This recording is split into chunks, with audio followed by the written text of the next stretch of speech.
তুই কিছু বলবা না কেমন হয়েছে? হ্যাঁ বেটা খুব ভালো হয়েছে। পয়লা পয়লা বৈশাখে খাউন খাই, তোমরা সবাই এরকম খাইও মিলকে মিশিয়া। হ্যাঁ দারুণ, একবারে অরিজিনাল ইলিশ হয়েছে ইলিশ।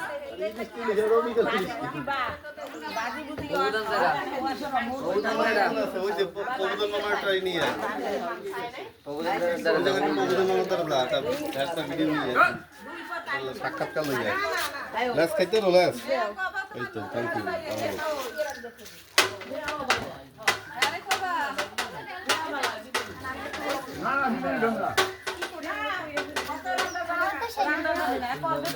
কেমন হয়েছে? খুব ভালো। অনেক ভালো হয়েছে।